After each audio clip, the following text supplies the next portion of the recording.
Hey guys, welcome to another lesson of Pharmacy Tech Study Guide. This is your pharmacist Sidra, and in today's lecture we're going to talk about 10 common categories of over-the-counter medications.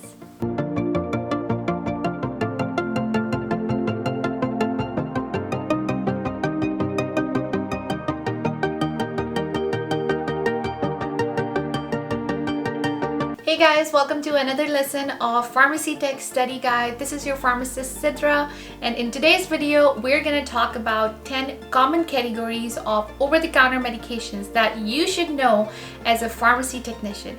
I will be explaining each category with examples, common brands and generic, common side effects, uses. Basically, I'll cover everything that you need to know for your tech exam or as a technician.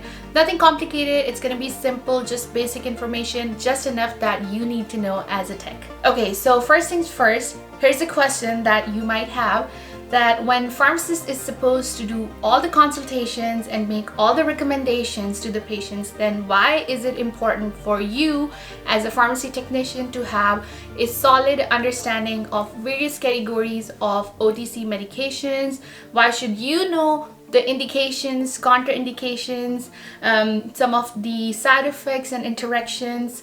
Well, it's so that you as a technician can exercise vigilance when selling over-the-counter drugs.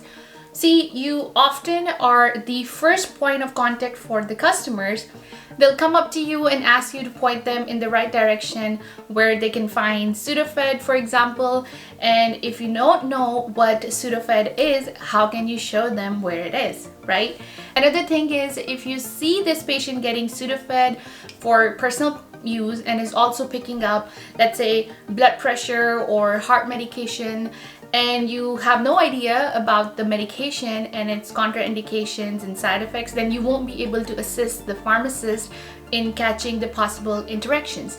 If you have the basic understanding of over-the-counter meds, then you can reduce the inappropriate use, possible drug interactions by informing the pharmacist when, let's say, a patient purchases two medications with the same ingredient. Also, with the basic over-the-counter understanding, you as a technician can address general indicators of over-the-counter misuse and abuse, which by being aware of patients who purchases usually large quantities of a product, and by taking notes on how frequently a patient may come into your pharmacy to purchase, the same drug over and over. And in this case, we're talking about, let's say, your Sudafed products, right? You can also keep track of over-the-counter purchases in patient profiles and bring basically any red flags to pharmacist's attention that may stir any caution and oversight. All right, so now that you know the importance of having the knowledge of over-the-counter medications, buckle up and be ready to take notes, because I'll be sharing a lot of information and this will be going up pretty fast. All right, let's talk about different categories of over-the-counter medications. I will be listing some of the common, over-the-counter medications in categories, like the main categories like pain relievers, your antacids, and your not diuretic, stool softeners, laxatives and stuff like that. And then I will be sharing their common medications that you should know, their common brand and generic, and maybe common pointers that you need to remember. Okay, so first up, start with the pain relievers. Pain relievers, also known as analgesics, are medications that are used to relieve pain. They are classified into several categories based on their mechanism of action. Like, we have the non-steroidal anti-inflammatory drugs, which are your NSAIDs. These medications work by inhibiting the production of prostaglandins, which, if you don't know, prostaglandins are the chemicals which are involved in inflammation and pain. Now, these medications are effective for, relieving any swelling, inflammation, fever, but they can cause some gastrointestinal side effects, which are like your stomach side effects, like an upset stomach. They can also cause ulceration and bleeding. So any patient who has a history of stomach bleeding, or who has a history of heart condition or is on heart medications must take must take caution when using these medications, because they are not the drug of choice in that case. Some of the example of these over-the-counter NSAIDs could be ibuprofen. The brand name is Motrin or Advil. Then we have naproxen. The name brand is Aleve. Then another common over-the-counter pain reliever is acetaminophen, which I'm really feel sorry and sad to say that it's sold like candy in United States. This is the medication commonly found as Tylenol, and it works by inhibiting the synthesis of prostaglandins, same as the NSAIDs. And prostaglandins, again, they are the chemicals that your body produces at the site of any pain, if you have any infection or tissue damage. Whenever you have those instances, the body kind of sends signals, and those prostaglandins kind of accumulate on that site. Now, Tylenol is very effective for the relief of any mild to moderate pain, but it does not has any anti-inflammatory properties like your NSAIDs. But with this medication, it is very important to be aware of any potential liver toxicities and any like Tylenol overdose, because like I said, people use it like candy. So something to keep in mind.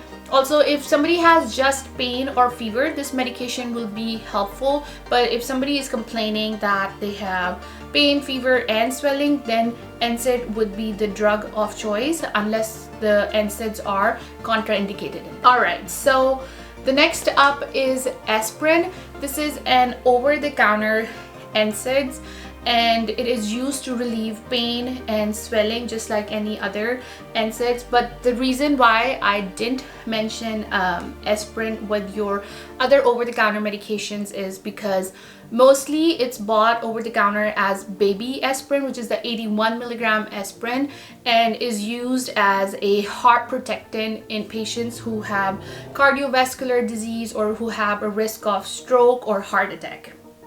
Now, in some instances, the medication is used in combination with other pain medications to relieve migraine. A very common brand name for that would be Excedrin migraine, that contain 3 active ingredients, which are your acetaminophen, aspirin, and caffeine. Aspirin can also cause a lot of gastrointestinal side effects such as ulceration and bleeding. That's why it should be used with a lot of caution in patients with certain medical conditions like ulcers or bleeding disorders, patients who are using like blood thinners, for example warfarin, Plavix. So this is not really the first line of medication for pain control in terms of over-the-counter medications.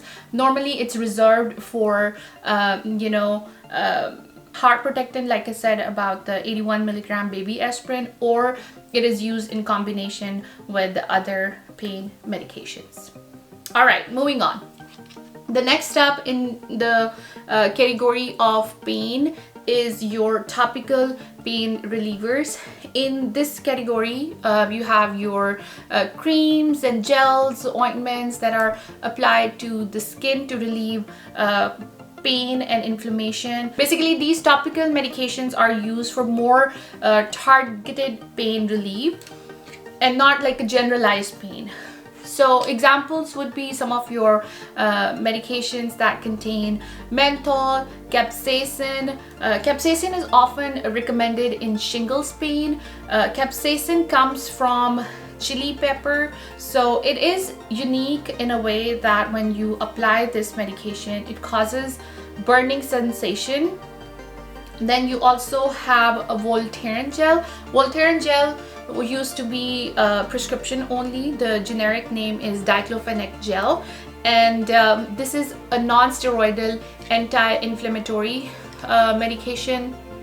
and it is great for arthritis or joint pain. It's also used for, like, you know, some other minor pains like sprains or strain, back muscle pain, things like that. But the thing with Voltaren gel, this is actually a very popular gel that you can find over the counter, very effective in treatment. It is actually better than a lot of those lidocaine creams and menthol creams, because it not only provides the control of the pain, but it has anti-inflammatory properties. I have actually a separate video that I made on Voltaren gel and all the questions people have about the Voltaren gel. It's on my other channel, Ask Your Pharmacist. I'll put the link of it in the I button in description for you. If you're interested to know more about the Voltaren gel, you can definitely check that video.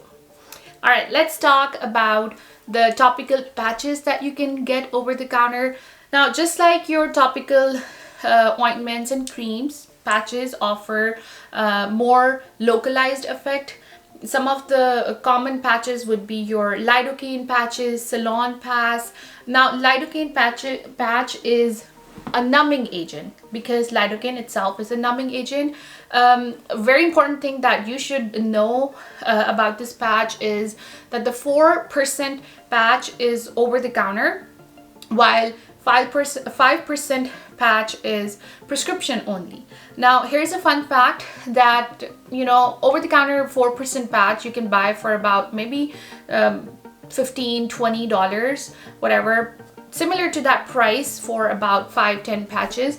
But the 5% prescription topical patch is hundreds of dollars, and a lot of the insurances don't pay for it, especially Medicare. It doesn't pay for it. So in this case, as a pharmacy tech, you should have that knowledge and understanding that you can offer your patient to buy a 4% over-the-counter patch, because some of your patients would be, you who are prescribed this patch and is not covered by the insurance, they would be devastated. So you want to know the ways that you can offer, you know, help to the patient. So if you don't know that hey, the 4% is available over the counter with just a little bit lesser efficacy, and it'll still help a little bit of pain, you know, the patient would be super happy and thankful to you in giving them that suggestion. Or, I mean, you just kind of refer them to the pharmacist, so the pharmacist can give them that information. Another key point that I would remember about the lidocaine patch is that this patch, although it says put it on once a day, but you never leave it on for 24 hours a day. We always leave it on for 12 hours off and 12 hours off. If the sick code says that, you do not, some people assume that as BID, which is twice a day, and then they put 30 patches for 15-day supply, which is inaccurate. Whenever you see that SIG code that says apply 1 patch a day, 12-hour ons and 12 hours off, you put quantity 30 for 30 days, because that would be considered as once a day. All right, the next up, I want to talk a little bit about Salon Pass.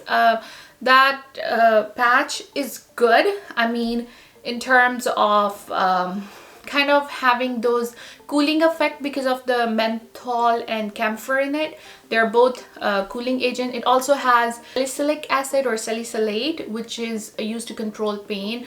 But in terms of controlling pain, I want to say lidocaine patch is a better option. All right, next up, let's talk about your cough, cold, and allergy medications. Very commonly asked category of the class. This category includes a variety of products that are used to treat the symptoms of any nasal congestion, runny nose, watery eyes, cough, sneezing. They're all like kind of considered in the same category, even though watery eyes is not you know, included in your cough and cold medications. But you know, these symptoms are similar. Like a patient can walk up to you and be like, hey, I want to get some medication because my eyes have a lot of water in it, I have runny nose, I have stuffy nose, things like that, because all of these symptoms kind of add up. But I'm gonna kind of divide it up for you and categorize it for you, because in this category you will be seeing your decongestants, your antihistamines, and your expectorants. Now first let's talk about your cough suppressants. And these medications, you know, of course, as the name indicates, they're gonna relax your cough. They're gonna inhibit the cough reflex in your brain, which is going to help in reducing the frequency and severity of the coughing. Now a cough can be a dry cough, like a dry hacking cough, like somebody's like constantly coughing and there's no mucus, and so that's your dry cough. And so the medication for that kind of cough would be Delcium. The generic name is dextromethorphan. And when this cough has mucus buildup in it and it has chest congestion, then then there is another medication which is Robitussin. So Robitussin basically loosens up the mucus in the chest and helps get it out via cough, like as an expectorant, right? But the Delcium basically converts the dry hacking cough into a productive cough. That way it can reduce that coughing reflex. A lot of the over-the-counter cough medications and cough syrups come in combination, which makes sense because a lot of people who have dry cough will have sometimes mucus buildup in them as well. And so in that case, Robitussin DM is recommended, which is a combination of dextromethorphan with expectorant, which is the guanfacine or the Mucinex. And that brings us to the next category, which is the expectorants. And these medications work by thinning and loosening the mucus in the chest, just like your Robitussin. And this can help make the cough more productive and reduce chest congestion. You know, I've already mentioned all this in the cough category, but I just wanted to kind of reiterate that in the expectorant section. Next up is the congestions. Now these medications work by narrowing the blood vessels in the nasal passage, and they reduce the swelling in your nostrils, which can help relieve any nasal congestion and any sinus pressure. Some of the examples would be Sudafed and phenylephrine. Now one thing to remember here is that Sudafed is over-the-counter medication, but it is sold behind the counter because most states in California have a limitation of how much a person can get Sudafed because of its risk of abuse. Now, if you are talking about a non-Sudafed medication, because I don't really recommend Sudafed in everyone, because one, Sudafed has this side effect, not side effect, but it's kind of not recommended or contraindicated in patients who have high blood pressure or who have heart problems. Also, it cannot be used at nighttime because it can keep you awake. So, and often patients come up with the complaint that, oh, I get so congested at nighttime that I'm not able to sleep. I wake up with the cough and congestion. So at that point, you want to offer them something which they can use at nighttime without staying up, or they can use if they have any underlying health conditions. So normally as a decongestant, the first line of drug or the first medication of choice that I recommend is Flonase or Ephrin. Flonase used to be prescription only as well, and lately, last couple of years, it became an over-the-counter medication. Another thing about the decongestants is that for those who have underlying heart conditions, they can use another decongestant which is called Coricidin, and this is like a white package with like a little heart sign on it. And this is an alternative of Sudafed. Like, so if somebody comes up to you and they want to get Sudafed, but Sudafed is not recommended in them because of heart problem, they can get Coricidin, which has decongestion which does not impact their heart rate or blood pressure. Okay, moving on. Next, we have the antihistamines. Antihistamines are the allergy medications which block the action of histamine, which is a chemical involved in the allergic reaction. Antihistamines can help relieve the symptoms of sneezing, watery eyes, also itching, but the side effect profile wise, they can cause drowsiness. The most common one, or the most important one, which has the biggest side effect of drowsiness, is Benadryl, which also is recommended as a sleep aid. But some of the non-drowsiness or less drowsiness causing antihistamines would be your Claritin, which the generic name is Loratadine, also Allegra, which is the generic name is Fixofenadine. Both of these have relatively lesser side effect profile in terms of drowsiness. And the antihistamines can be recommended in patients who have both like an allergic reaction, like an itching, or they got like a little rash but because of some medication or food allergy, whatever, or if they have constantly like watery eyes and allergies or drippy nose. Antihistamine will help with that too. But something to remember that antihistamines are very drying. So in your elderly population who already struggle with the dry mouth side effect, or just dry mouth condition, or those who are diabetic and also suffer with dry mouth, something to keep in mind that they shouldn't be using the antihistamines for a longer period of time. Also, if they are using a medication that does cause drowsiness, like if they're using Benadryl, or if they're using Claritin and is making them drowsy, then all these elderly patients have a risk of fall with antihistamines. So something, again, as a technician to keep an eye on. If you see an elderly patient who comes in and gets like over the counter antihistamines over the counter and recently had a fall, or is complaining about the side effect of lightheadedness, then something to bring into pharmacist's attention, so the pharmacist can consult the patient and offer other suitable therapies. Moving on, next up we want to talk about acid reflux medications.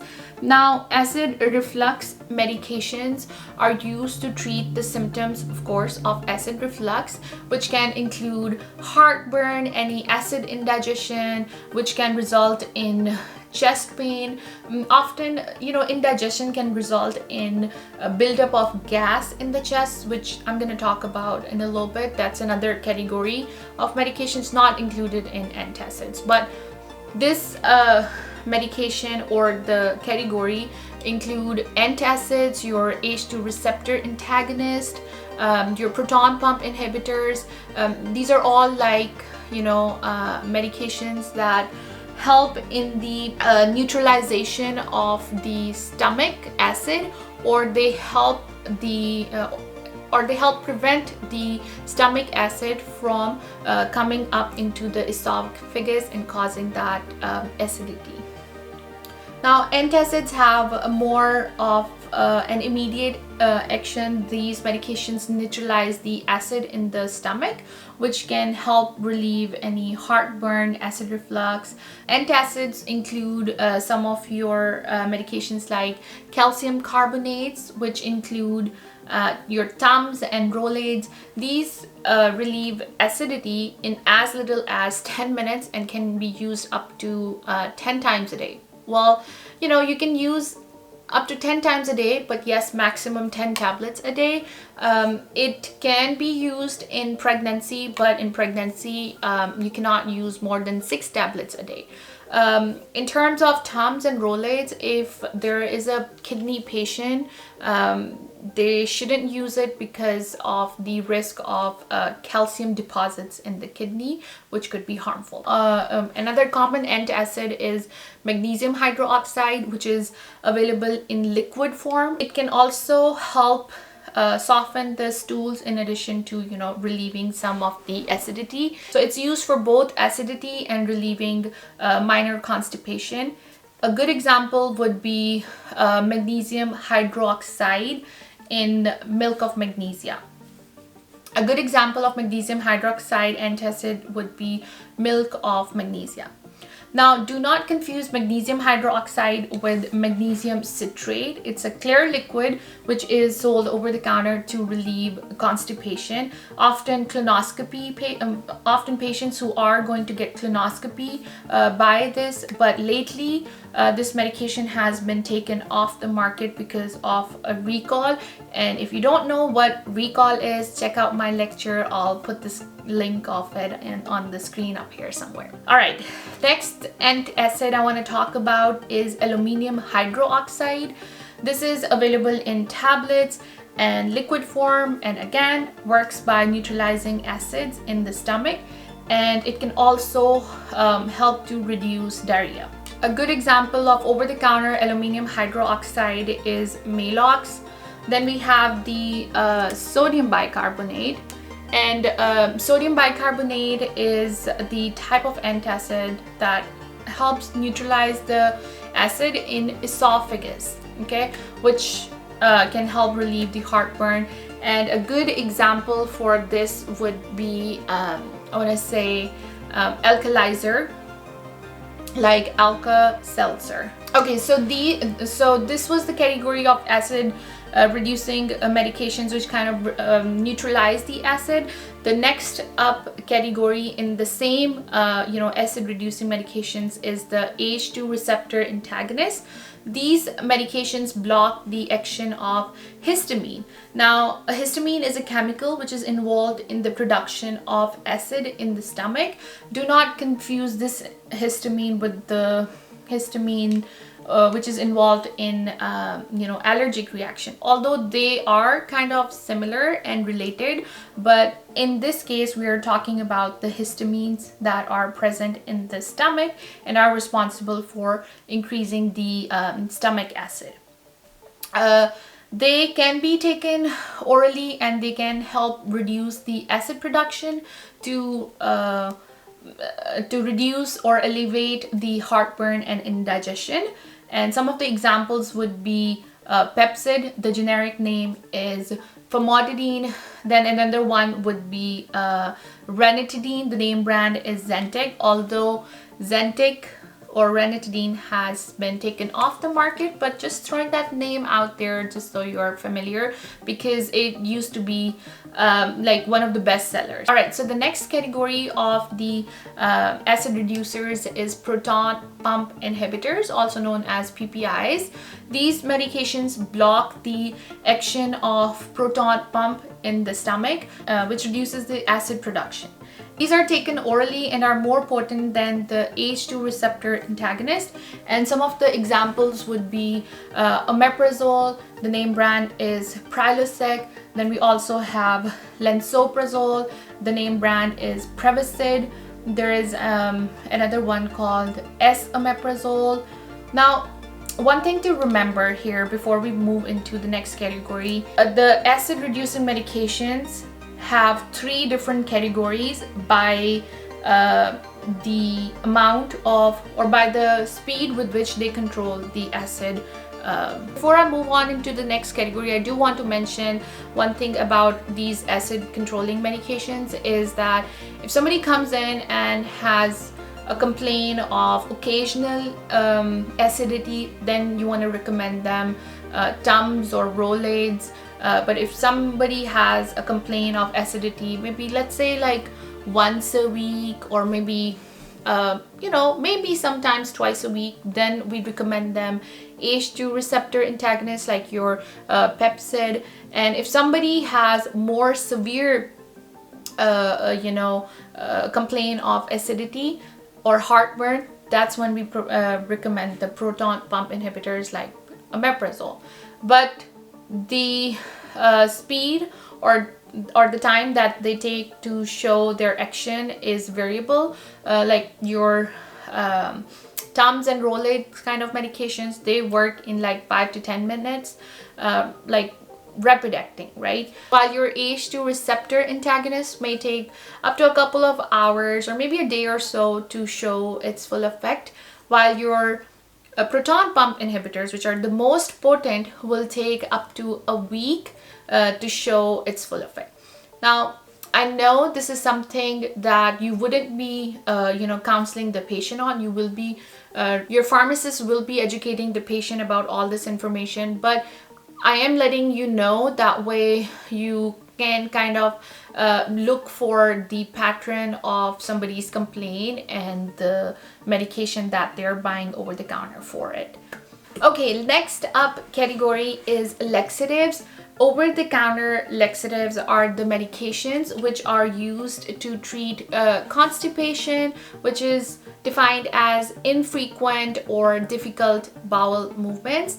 And there are different types of over-the-counter medications which include bulk-forming laxatives. Now, these medications work by basically increasing the bulk of the stool, which stimulates the intestine and promote bowel movements. So if somebody is complaining that they're just not producing enough stools, then that's when we recommend them these bulk forming laxatives. Some of the common examples would be psyllium, which is metamucil, or methyl cellulose. So these are all going to increase the quantity or volume of the stools. Then we have somebody who complains about having a lot of stools, but his stools or her stools are like very hard that the person is unable to pass them, and then we recommend them stool softeners. And these are the medications that work by increasing the water content of the stool, which makes it softer and easier to pass. Some of the common examples would be your Docusate, which is called Colace, very commonly prescribed. Now, here's a fun fact that over the counter you'll see like a pink Colace and the regular Colace, which is, they've made the pink Colace for women apparently, which doesn't make sense because the active ingredient in both the medications is just the same, and your pink Colace is a little bit higher in cost. So something to keep in mind when you are kind of pointing the patient in the direction of which one to buy in terms of cost. The next in the laxative category would be lubricant laxatives. Now, these laxatives work by coating the stool and lubricate the intestine, which makes it easier for the stool to pass through the intestine. An example would be your mineral oil. Next up is the osmotic laxative. These medications work by increasing the amount of water in the intestine, which soften the stool and it stimulates the bowel movement. Some of the examples would be like your lactulose, also your polyethylene glycol, which is Miralax. Now, polyethylene glycol is very commonly prescribed in children and also adults, and a very common scenario, or I wouldn't say mistake, but a very common sick that you will see from the doctor's office is just take one capful every day. But here's the thing, if you leave that sick code on the prescription like that, the patient is literally gonna take a spoonful or capful of the powder and try to gulp it, which is totally wrong. So the right way of taking this medication is that we always mix a capful or a teaspoonful, tablespoonful, whatever is prescribed based on the patient's age and scenario. We mix that in a glass full of hot or cold, non-alcoholic and non-carbonated drink, and drink it once a day. Okay, so the last category of the laxatives I want to talk about is the stimulant laxative. This class of medication works by stimulating intestine and also promotes the bowel movements. Sometimes stimulants and not sometime, but you'll see this all the time, that stimulants and stool softeners are combined together in one drug, just so that a stimulant would promote the movement of the stool from intestine into the rectum, and then the stool softener will soften the stool and help in expelling of the stool out of the body. Some of the common examples of stimulants would be your senna. Now, senna is derived from a plant leaf or senna leaf, and it could be a little bit irritating or for the bladder, so something just to keep in mind. Another one would be Dulcolox, which is the bisacodyl. This is available as a suppository, also as a tablet. I hope I'm not moving too fast, but I think this is just a lot of information and it's not intimidating. It's some of the medications that I'm talking are very commonly everyday use medications, and I want to make this like a quick review so you can like come back to this video and get an overview of your over-the-counter medications like really quick, instead of like having an hour, 2-hour long lecture, which is not time efficient for you guys. So I hope you know, you're able to keep up to this pace, and if not, just like keep watching it over and over until you familiarize yourself with these drugs. And actually, at the end of the video, I'm gonna give you a tip, a very easy, simple tip to remember all of these over-the-counter medications. So stick with me, hang on with me till the end. And for now, let's move on to the next category, which are antifungals.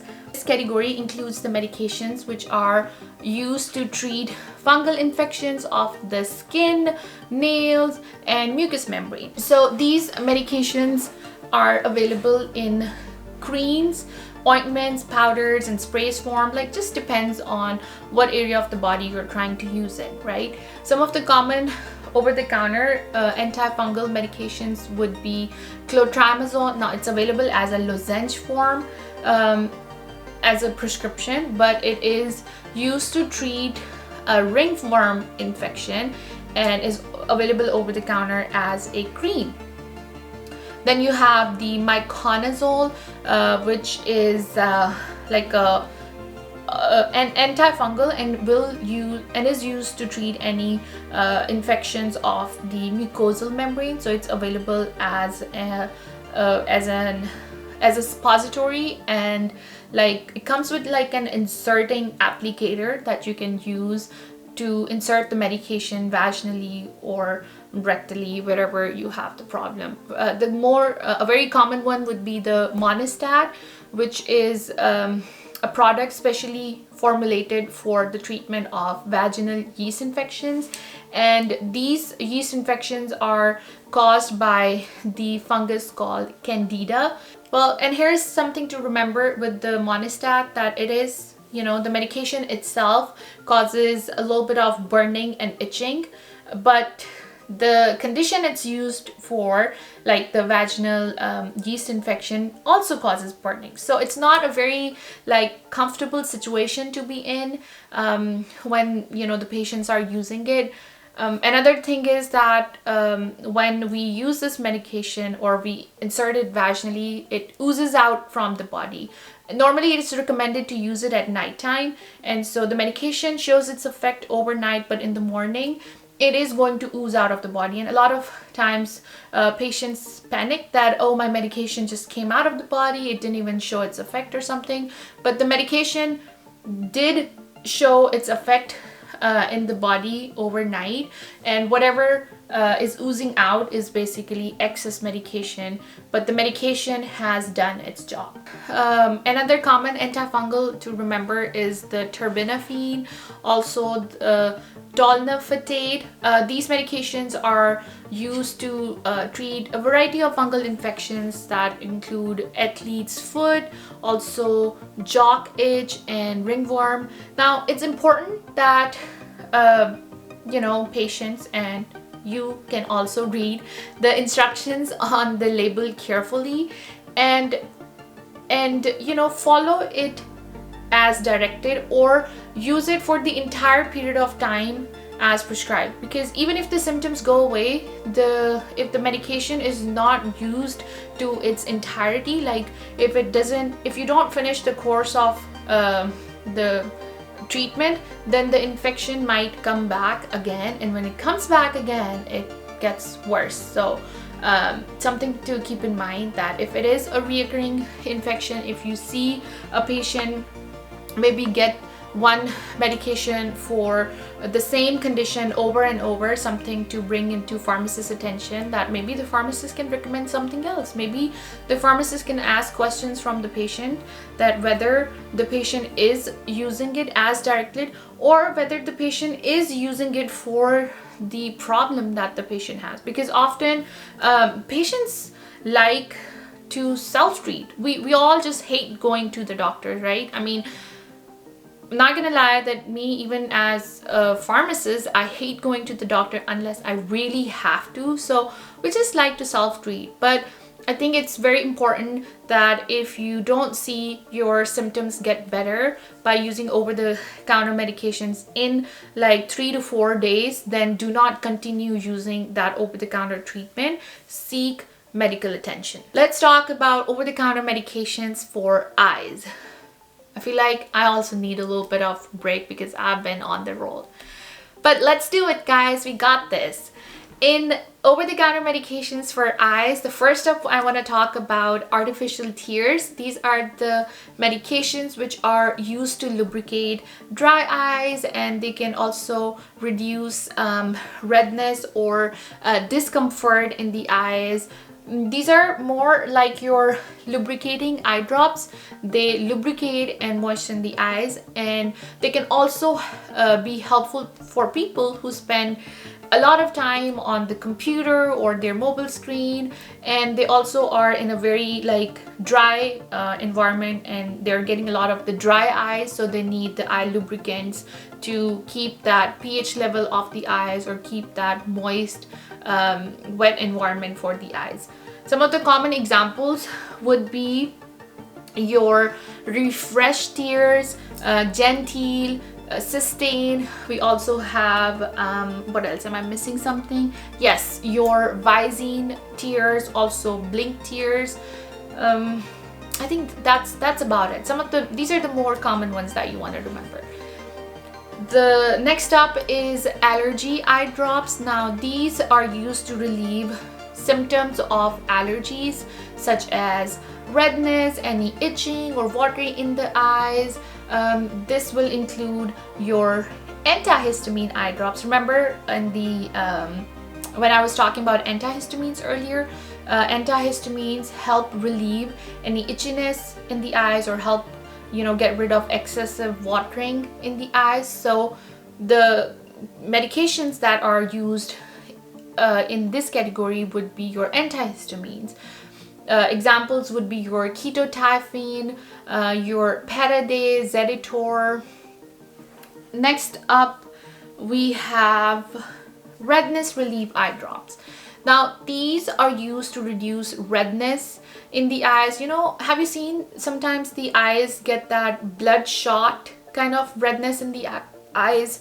So we have some drops for that condition, like your Lumify or Clear Eyes, which basically have two ingredients: glycerine, which is a lubricant, and it also have nifazoline, which is a medication used as a decongestant for the eyes. It's a vasoconstrictor, which kind of helps relieve any redness or inflammation of the eyes, and it is rapid acting in reducing any inflammation in the eyes whenever you apply it on the mucous membrane. And that kind of takes me to the next important point that I want to discuss, that it's important to know how you instill the eye drops. Like some people just like literally instill eye drops right in their eyeball, which is not the right way of instilling eye drops.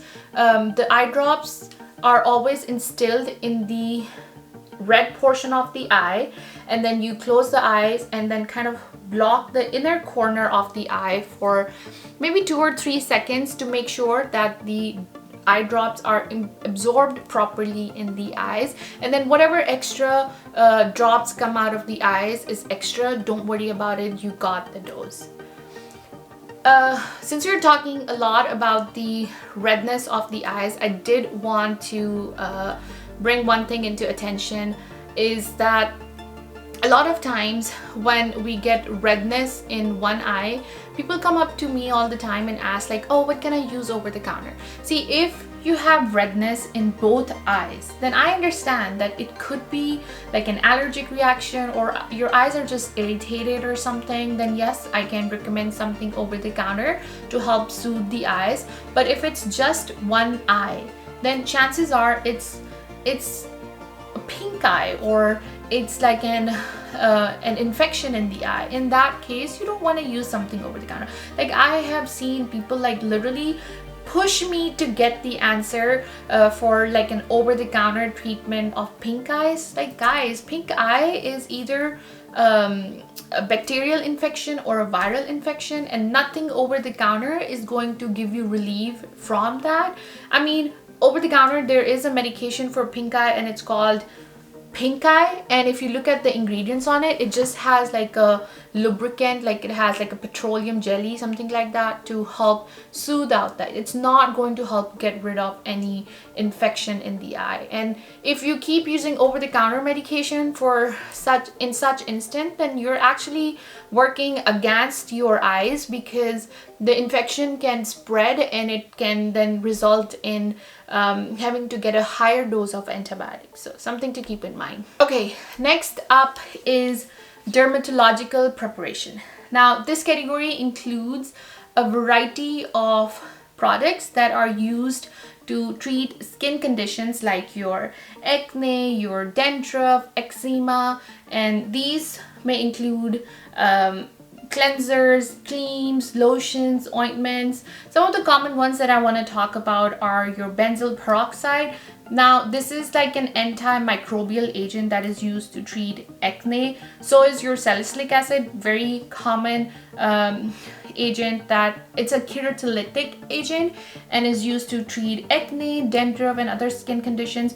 Both of these ingredients most likely you're gonna see in the cosmetics section of a pharmacy, not really with your drugs, because these are used for cosmetic purposes mostly. Then we have the hydrocortisone cream. Now, this is the drug of choice if you get a minor rash, if you get any redness on your skin. This is a corticosteroid and is used to reduce any inflammation and itchiness. It can be used by adults and can be used by children. Like, even if children get diaper rash, mostly Desinide is recommended as the first medication of choice. But if the diaper rash is not going away using Desinide, then hydrocortisone is a really good one to help get rid of that rash and kind of soothe the skin. Then the last one in the dermatological preparation I want to talk about is the zinc pyrithione. Now, this medication is it's an antimicrobial agent that is used to treat dandruff and other scalp condition.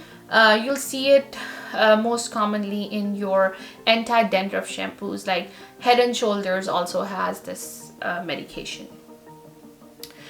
The next category that I want to talk about is vitamins and supplements. Now, this is a huge category. I'm not going to go into details of all these vitamins and supplements, because this category includes a variety of products and supplements, from diet to nutrients to treat specific conditions, like your multivitamins, like vitamins to help with hot flashes, to help with like prostate, and to help with hair, nails, so many things. So I mean, something to kind of look into, something that you should know, because a patient may ask you like, hey, do you guys have vitamin D3, or do you have my doctor recommended to get iron, but I don't see it on the shelf. Of course, you're not gonna see it on the shelf because it may be marketed by the name ferrous sulfate. So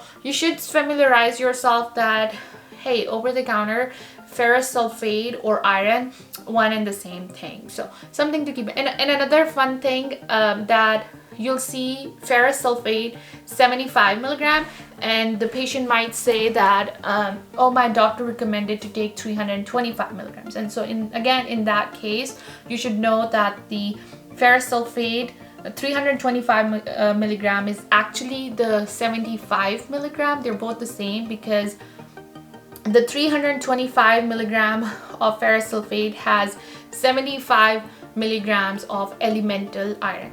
This is gonna kind of get a little bit off topic and gonna prolong the video way too much. Maybe I'll make another video on this if you guys are more interested in getting detail about this topic. Just let me know in the comments and we can probably make another video on it. But for now, let's move on to the next category, and that is your oral hygiene products.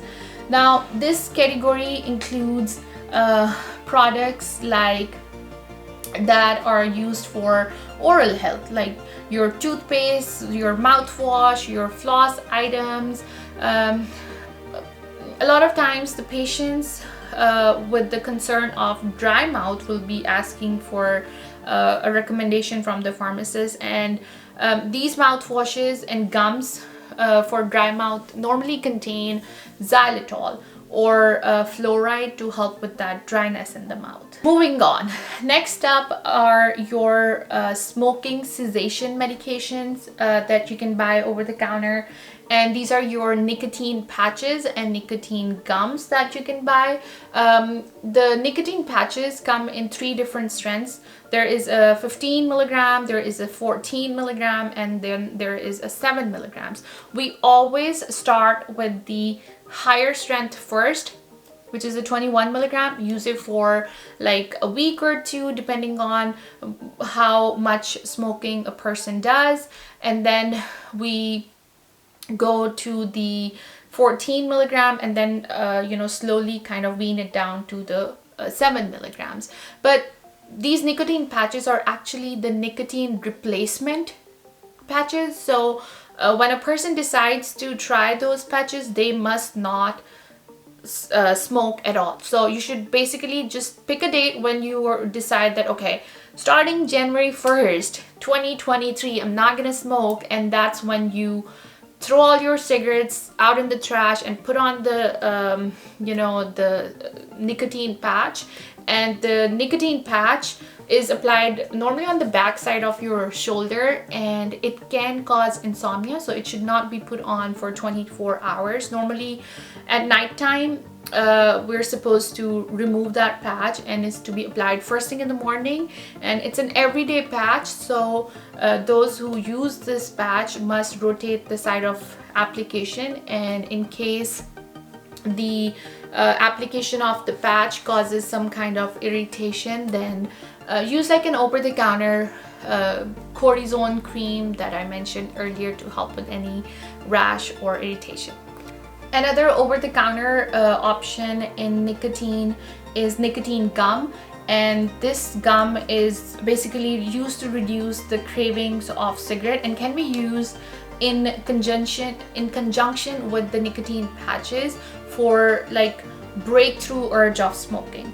Now, it seems quite easy that, oh, you can just chew on the nicotine gum and you're good to go, but actually it's very like time taking, and people who use it the way it's supposed to be used like get sore jaws because you have to slowly chew it for at least like 10 minutes and then park for a couple of minutes and then chew it again for like total of at least 15-20 minutes, and then you're supposed to use it like every hour.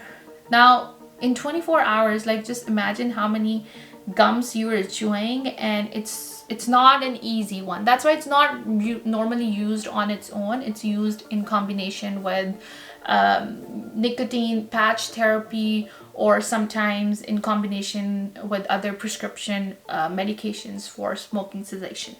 Next up is a huge one. These are the next we are talking about over-the-counter sleep medications. a very common concern that we all go through, I guess, every once in a lifetime or every so often.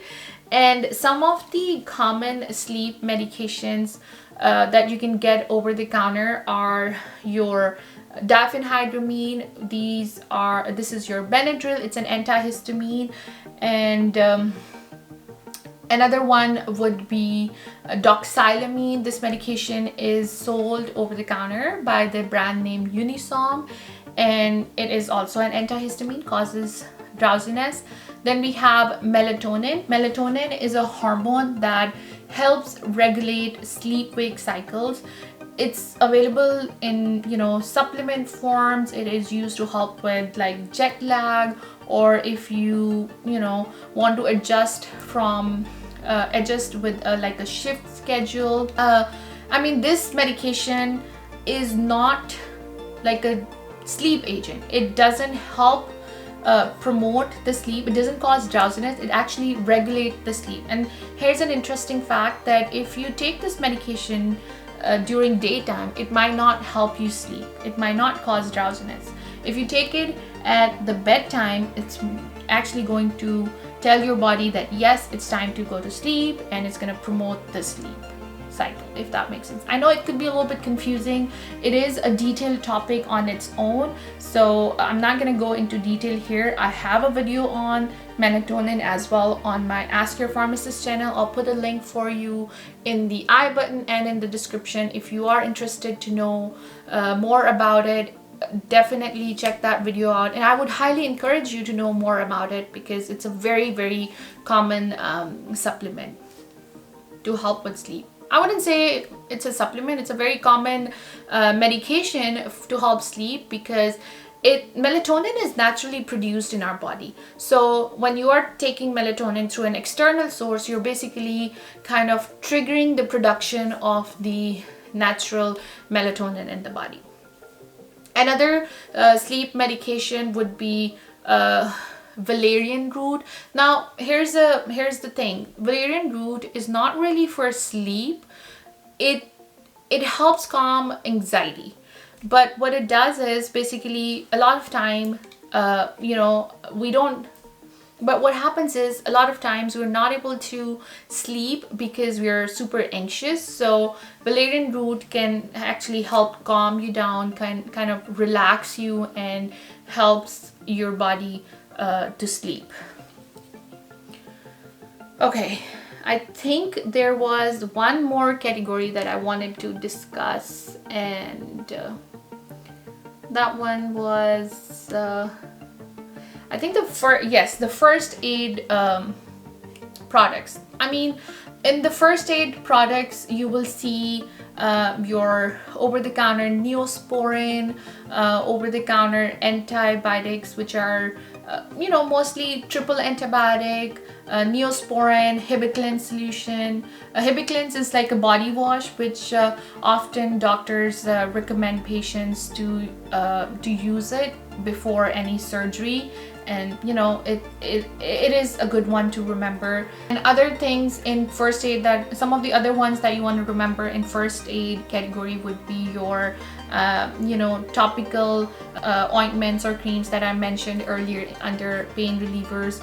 Also your bandages. Now your bandages, there are so many different kinds of bandages. There are the ones which come with like an antiseptic or antibacterial agent. There are the glue bandages, then there are self-adhesive bandages, like there's so many, and then they have waterproof bandages. So all these different kinds of bandages, like you should kind of familiarize yourself. That way, if a patient comes up to you and asks you to point them to the direction of such bandages, you don't act like a layman and you're like, what are you talking about? Are you talking French or something? Just an FYI. But overall, I think this is everything, or the most common ones, over-the-counter medications that I think you should really understand and know their basics, because as a pharmacy technician, it is important to familiarize yourself with the indications, contraindications, interactions, and some of the side effects of these over-the-counter medications.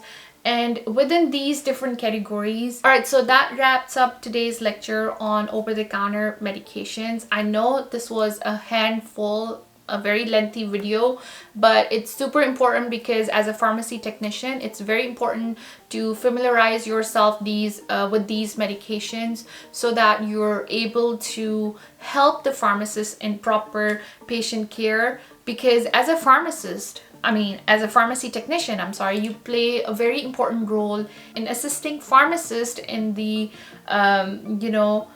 proper patient care.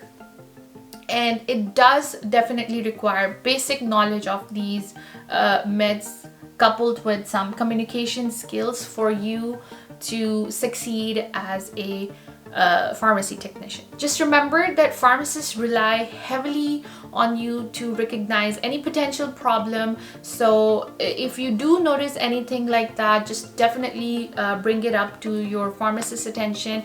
And lastly, like I promised with you earlier in this video, a very easy way to remember all of these over-the-counter medications is literally go to any pharmacy and go through these over-the-counter aisles, like categorize them in the same way that I categorized for you in this video, and go through these aisles and kind of get a visual memory of these medications, and by physically seeing them, and then recall all the key points that we discussed in today's lecture, and that way you will never forget what you literally learned today, because this is not only going to help with your auditory memory, but it will give you a visual memory and understanding, so that way you're not just sitting here and cramming everything, trying to memorize everything. You're actually understanding everything you learn here